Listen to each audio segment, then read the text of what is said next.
welcome to Rave Sensation. I'm your host, Dan.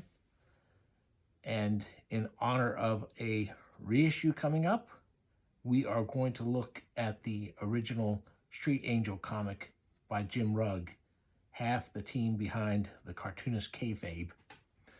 So these, I think these were the very first printing. They're the first one that I was aware of. And these are from Slave Labor Graphics.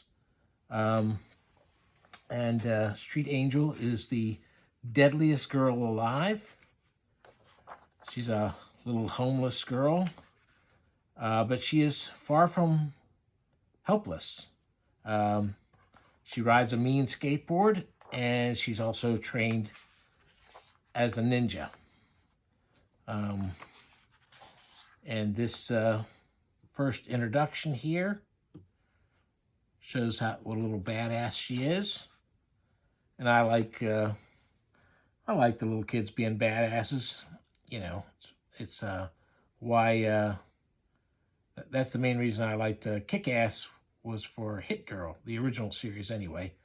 They kind of milked it a little far, but those earlier ones were pretty darn good. There were a few in those follow-ups, but you know. But we're here to talk about Street Angel, so let's go ahead. So there's some humor in here. It's played for laughs for the most part. The little missions she goes on are, you know, they're humorous. They have some serious angle, but they're all played for as jokes. This black and white art is fantastic, very evocative. They introduce some other characters besides Street Angel, but they don't really get enough screen time to add up to much. But and here we go. This is the gag where it's all dark and you just see little flashes of something that add up to a pile of dead ninjas. I mean, here we go. Some, you know, this is more expressionistic than anything else. It doesn't have a real flow of the action the way some of his later stuff is going to have, but, you know, severed heads everywhere. Things like that. All good fun. Good, clean fun.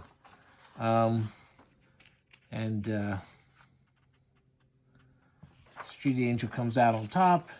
The mission was to rescue a spoiled little brat. She does. She doesn't get any real thank you for it. And she lost one of her shoes under the pile of dead ninjas. I'm not going to go through each one of these, but this is the material that's going to be reprinted this year by Image in a collection.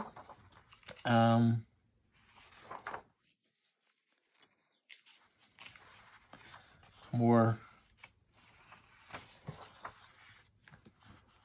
goofy adversaries for Street Angel to tackle.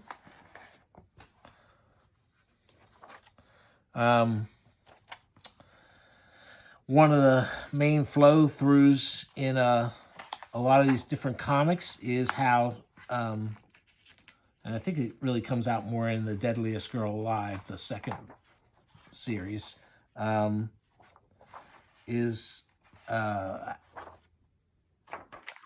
Street Angel's friends, and yes, she does have some of the issues, don't really notice her very well. They're not paying attention to her. They're not. This one's a pretty wild, gory one. You see the guy tearing out the other guy's throat, I think, is what's supposed to be happening there. These devil worshippers.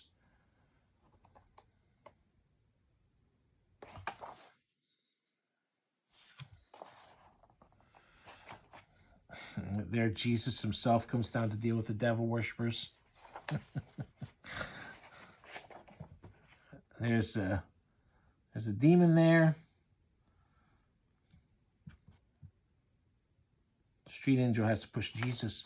Jesus, who's come to help her, come off the cross to help her with the devil worshippers. She has to push him out of the way and save his ass. Another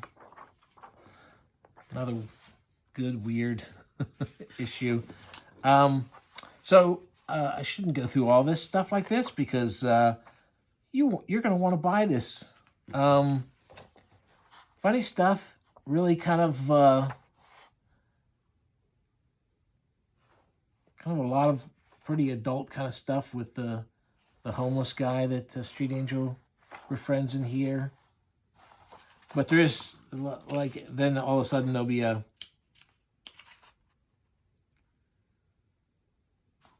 scene like that where her expression is pretty cartoony.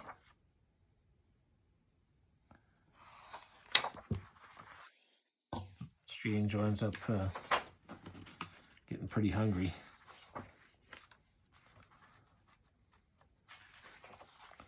All right, I'm not going to go through this last one. You get the idea. So Street Angel, deadliest girl. She's not called the deadliest girl alive yet in this. But, you know, it's these early issues, black and white, very stark, pretty downbeat. They are funny, but they're funny in a satirical way, only the occasional kind of humorous bit there. Then this was the second incarnation, and this was published by Image, and they've already collected this together in this volume. This is all the Image issues. You know, they're the ones who are going to collect. They're going to collect this material into a matching book coming out this spring or summer 2023. So let's take a look at this, shall we? So this second incarnation, there's still a lot of fighting. There's still a lot of violence, but the humor is amped up a lot more. It is not.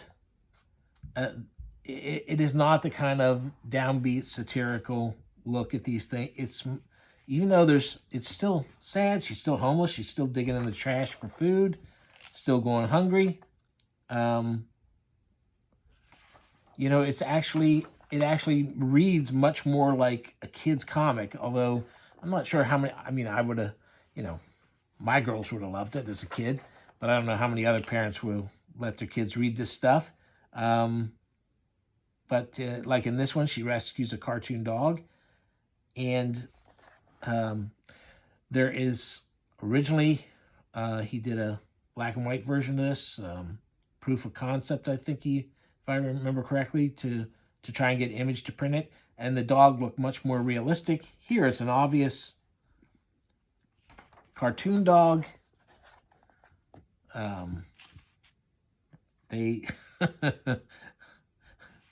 The humor is much more prevalent. That's the main thing.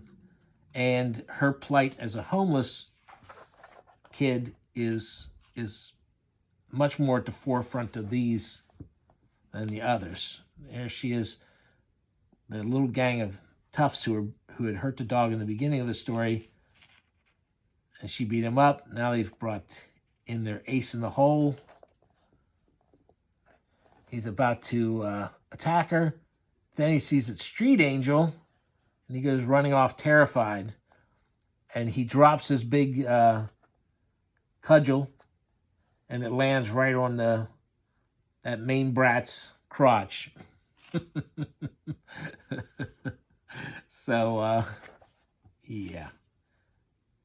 Then Street Angel reunites. It's a bittersweet ending. She reunites the dog with his real owner. You can see they're so happy. And she runs off. She steals a sandwich from this guy and then runs off.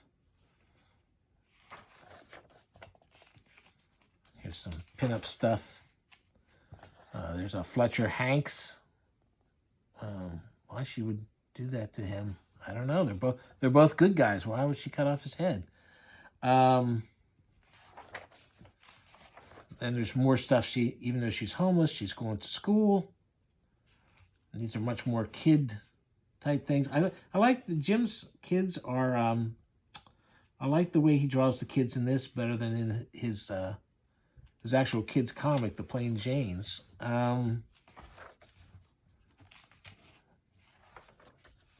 So here's a fight scene, boom, boom, boom, boom, but nobody's getting their heads or arms chopped off. So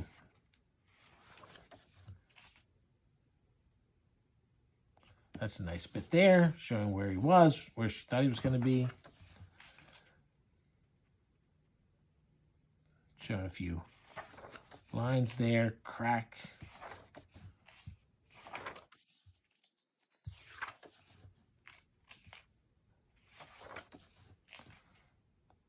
The Street Angel Gang. Very cool. And I think his motions, his fights, the characters have really improved between those early issues and this. They're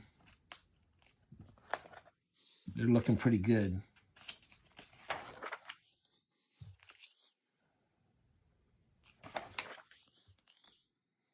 And Street Angel still keeps coming up against big, strong guys who would be the main, be tough for the regular, if the Punisher was coming up against these guys, he'd have a tough time, but they're nothing to Street Angel because she's such a little badass. So, like I said, the humor is much more over the top kind of thing. Still fun. I think, this could appeal to younger people, but I have no problem enjoying this. I think it's a lot of fun. Not quite as, the humor isn't quite as adult as the first one, but it's a lot of fun. Now, so I won't go through the whole book here. See, there she's really hungry, but her friend's kind of like...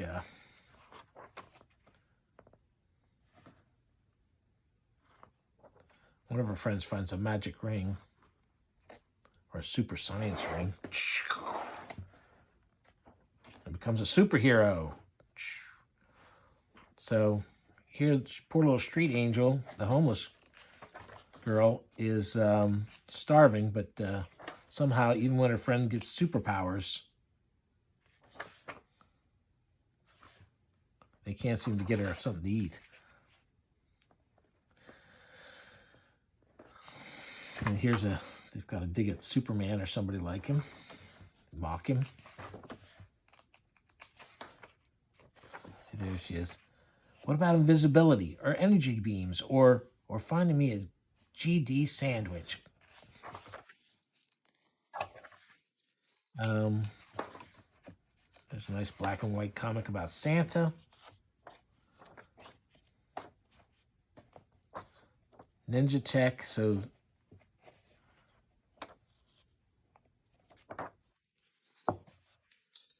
then we get to the skip. I don't want to ruin all the stories. Oh, this was a free comic book day comic, and of course I missed it. So I don't really pay enough attention, but it's pretty funny. It's a real little ghost. There we have it. So that's the second Street Angel. I think it's, obviously it's color. It's looks more like a kid's comic. I don't think it entirely reads like a kid's comic. The humor is much more out there, but it is enjoyable in the same way all the best kids comics are that an adult can enjoy them. And like I said, they're putting this together. This is less material, but I'm told it's going to be a nice big book because they're going to add all kinds of stuff about the making of, Jim's making of stuff that he's so fond of. Matter of fact, I'm surprised there's not more of that stuff in here. But I really wanted them to do a nice big... This stuff was actually has been gathered together before in a small hardback. I think it was Ad House Books. And I have a copy of that somewhere. I couldn't find it, though, to show for this video. But you can check that out if you're dying for a hardback. You know, what I really wanted was I wanted all this stuff to be gathered together in an oversized hardback with all the extras we could possibly ask for in one nice package. But I have the feeling what will happen is this is going to, like I said, this is going to be collected together. And the tone is so different between these two. Maybe they'll never put them together. But I'd like to see them put together in nice. And, you know, the guys, those two, Ed and Jim, both love designing stuff in different formats and stuff. And, of course, who doesn't love getting paid again for, you know, comics you drew more than a decade ago? So, you know, there might be a deluxe hardback in the making. But in the meantime, I think getting this one, and then when this comes out in that nice trade format, I think that's a great place to start for these. And you might, you know, if you have folks, you know, if you know young people who have folks that don't mind a little weirdness and violence, this volume might do the trick for some young person. This one would be a little harder to sell. That's all.